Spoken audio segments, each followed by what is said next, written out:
Hey everyone, this is Raven, and today we'll be continuing to take a look at the legendaries of Dragon's Maze and evaluating them for Commander.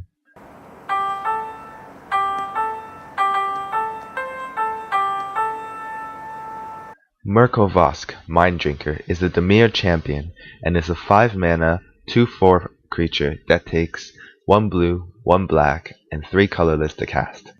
Murkovosk is essentially Mind Funeral on legs, and this alone should raise alarm bells in your head. Decking out as a victory condition is not a good strategy in EDH. It runs into the same sort of problem as aggro decks in EDH, except instead of 30 or 40 life to take down, you have a whopping 100 cards to deck before your opponent loses the game. And if you are playing in a multiplayer setting, that's 300 cards you must deck. This is not even taking into consideration the fact that many players in EDH play Eldrazi Titans, which means all your efforts may come to naught if you don't have ways to answer them. Without this ability, Murkovosk is only a 2/4 flying creature for 5 mana, which is neither efficient nor useful. The next champion we'll be looking at is Rurik Thar, the Unbowed, who is the Gruul champion, and he is very Gruul indeed. Rurik Thar is a 6 mana 6/6 creature that takes 1 red, 1 green, and 4 colorless to cast. He has the abilities Vigilance and Reach and must attack every turn.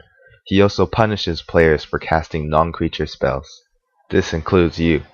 Because of this, Rurik Thar decks should be high in creature count.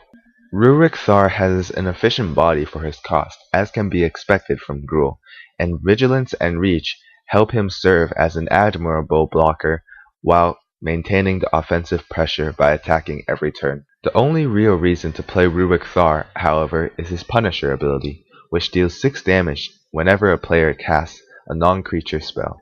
Though this initially looks like a niche ability, let me draw your attention to the fact that any non-creature spell will count, including artifacts, enchantments, sorceries, instants.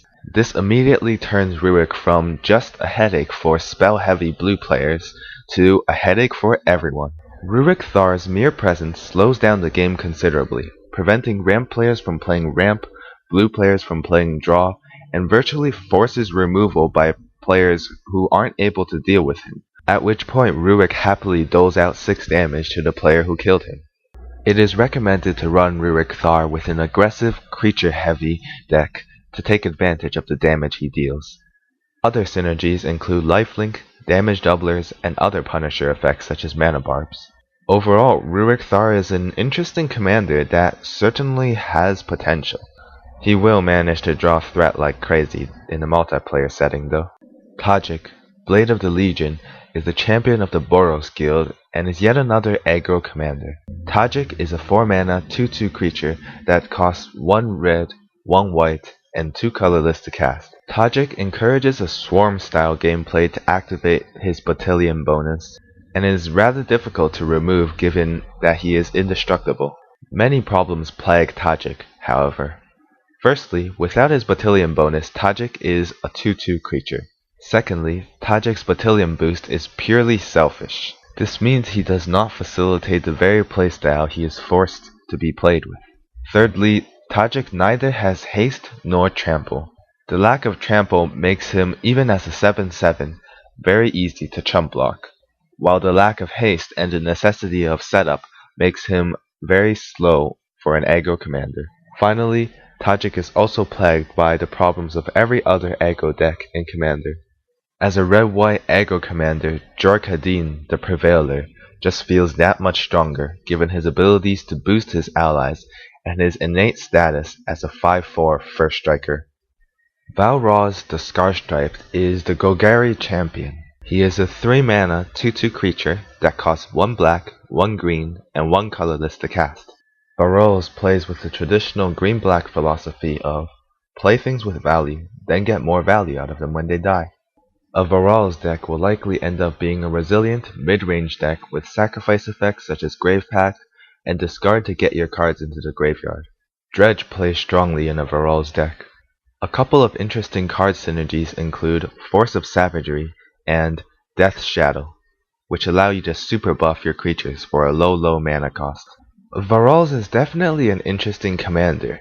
The problem is, he faces a ton of competition from other green-black commanders that can basically be built with the same kind of deck shell.